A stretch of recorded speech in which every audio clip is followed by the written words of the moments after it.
say this. Last week, I wavered on a couple. I let, some of the stuff go. The whole Rodgers-Manning thing. Let me just say that Rodgers had 6 points last week and Manning only had 20. So I'm telling you right now, you go with Hillis and you go with Jacobs. And if Jacobs doesn't go, switch it over to Milano. I got Steven Jackson. I'm sorry, Steven Jackson. I'm sorry. Oh, okay. I'm sorry. For some reason, I wrote Jacobs. That changed. I say you still go with Hillis and Jackson. There you go. That's what I'm saying. Okay. I'm taking you to promised land, my friend. That's what I'm saying. Okay, great. All right, show me the money. You got it, pal. We'll talk to you soon. Talk to you next week. All right, you got it, buddy. The monkey checking in once again. Love to have the monkey back on the show. Again, that's how easy it is, fellas. You guys can call in. We answer your questions 646-716-9118, or you guys can text us at 210-685-5098. Don't forget, we still got your emails too, and that's where we go to next. We got Joey Martin checking in. Says better play this week. Lee Evans, who has the weather issue, Mark Bradley, or Dominic Hickson. I turn to you, Mike. Dominic Hickson, Mark Bradley, Lee Evans, who has the weather issue. I'm thinking Hickson, my friend. What's on your mind? I like Hickson here, but I still got to go Lee Evans. I know the weather up there in Buffalo is not that good, but, San Francisco 49er fan, I've been watching my Niners for a while, and they can't stop anything on defense. I think Lee Evans will catch at least one long one there for a score, and that will give him the better production of the three. All right, what do you got there, Tony? It's a tough call there, and I'm gonna go with Evans against that San Francisco defense. I think if you short pass, Lee Evans is the guy that can take it all the way. I'm definitely gonna go with Lee Evans in that matchup. There you go. So Lee Evans there, Joey. I know you're listening, so check it out. 2 out of 3 saying Lee Evans. Let's get right back to the information, guys. At the bottom of the hour, don't forget, guys. In 5 minutes, we welcome in our resident doctor, the expert, Mr. Chris.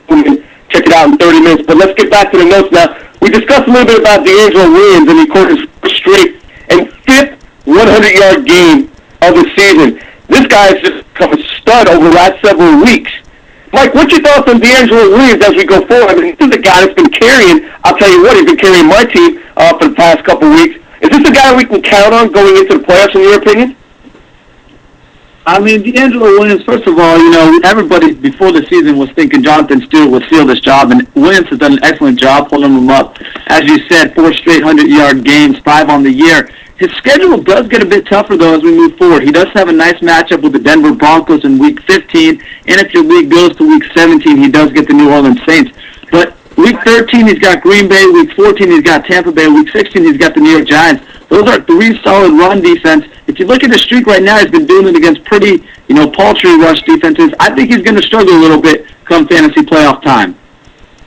What's on your mind there, Mr. Tony Sincata? He's going to get 20 carries every game in Carolina when it comes to the playoffs, so they're going to protect the ball. They're going to try to win it with their defense coming down the stretches. Every game's a playoff game for them as they are in the toughest division in the NFL. So I look for him to get plenty of opportunities. When it comes to opportunities, it comes to touchdowns. And with touchdowns, you win your fantasy league with D'Angelo Williams, baby. All right, we go back to the text at the 862 area code. Who do you guys start this week? You go with Jay Cutler, who's going up against the most fantastical defense in the world, the New York Jets. Or do you start Trent Edwards, who's going up against the 49ers at home, a West Coast team coming to an East Coast team? I talk to you, Mike. What's your thoughts? No question about it. I'm going to go with Cutler. I know his numbers have been down recently, but, you got to go with Cutler. The Jets aren't that great at defending the pass. And as you mentioned, that weather in Buffalo could be a hindrance to Edwards, who has been inconsistent already on the year. No doubt about it. I'm going Cutler in this one. What about you, Tony C? What you got?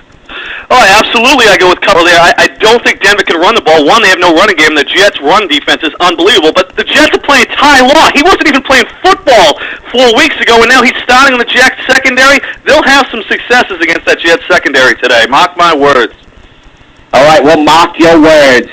Here on tape, right here on Blog Talk Radio. All right, let's go back to the phone line from the 727 area code. Welcome to Fantasy Gridiron Live.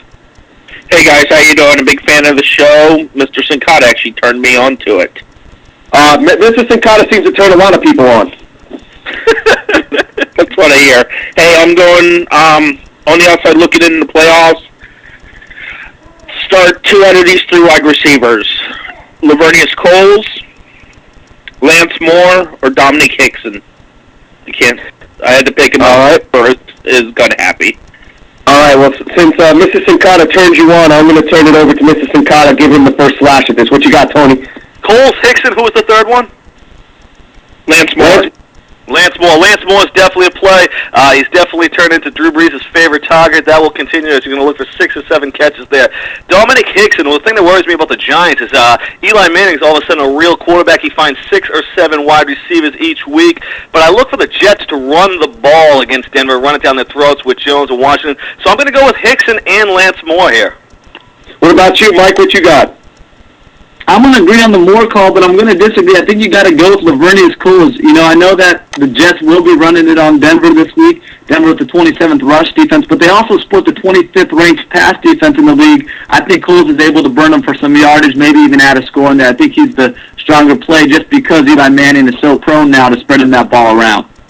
I agree with you, Mike. I go Coles and Moore here as well. I think, again, you know, with the New York Jets, no one's got the best information I got on these guys. And last week I said they're going to run it down the Titans' throat, even though they had a good run defense. But this week I'm looking for them, you know, to run it with Thomas Jones. We already know that the run game is definitely the way to go for the New York Jets. But Coles is one of the best options for Brett Favre inside the red zone. I look for Coles to have a touchdown over 65 yards, and I definitely think you go with Lance Moore here.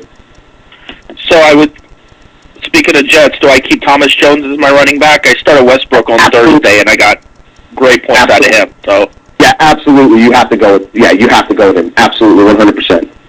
Excellent. Thank you, guys. All right, man. Appreciate the telephone call.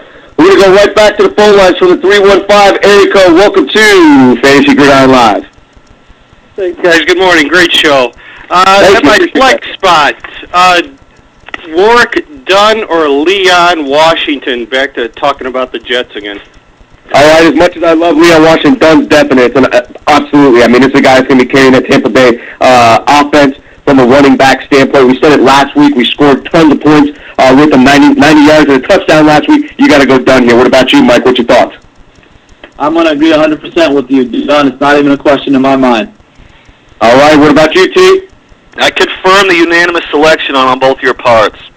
There you go. It's a Democratic party right here. We're going with Dunn, brother. Dunn. All right, thanks, guys. Have a good day. You guys are on hold. Stay right there. What we're going to do is we're going to welcome in Mr. Chris Kuhlman, our resident doctor. Stay on hold. We'll get right to you guys' call. But let's welcome in Mr. Chris Kuhlman. Chris, good morning. Welcome to the program. Week 13. 5 minutes or less, brother. Give us the biggest injury reports that we need right now to make our team successful in Week 13. Good morning, guys. Let's start with the Giants at Washington. Brandon Jacobs questionable with the knee. No practice on Wednesday, full Thursday and Friday. He's expected to play. He's a solid number 2 as Washington's run D is 7th in the league. They give up only about 89 yards a game. And Washington, luckily, maybe without London Fletcher today. I expect Jacobs to lose some of the touches maybe to Ward as they protect Jacobs down the stretch. Looks like Bradshaw may be out today as well. So you probably got a 50-50 split there between Jacobs and Ward. But check the inactives just like last week. Clinton Portis is questionable with a knee and oblique. He was limited or no practice all week. I'm sorry. Like the last 2 weeks, he's expected to play. It's hard to believe he could miss this big NFC East matchup. The expectations should be in check, though. The Giants are number 1 versus opposing running backs, giving up the third best, 78 yards a game. Portis went 23 carries for 84 yards at 3.65 yards per rush in their first contest, so Portis is going to get the rock, but don't expect a whole lot out of him today against the Giants. Pittsburgh at New England, Willie Parker, questionable with the knee. No practice on Wednesday. He was full Thursday and Friday. He's practiced late in the week, 2 days in a row, so it looks like he may start today. Along with Danino, he has a shoulder issue. He's still wearing that harness. New England's number 5 defense versus opposing running backs. You'd expect Parker to give up some carries to Mewelde Moore, so probably 50-50. He looks like just a number 3 running back or a flex option today, and I just got a feeling there's a good chance Parker doesn't finish that game today, and you'll see a lot more towards the end. Denver at the Jets. Eddie Royal's questionable with a toe. He did not practice Wednesday. He was limited Thursday and Friday. It's a game-time decision. Denver really hasn't said much about this, which makes me wonder, so I'd watch the inactives. Royal's really been kind of inconsistent as a rookie, which you would expect. He may have hit the wall the last 2 weeks. He's only scored a total of 4 fantasy points in those games.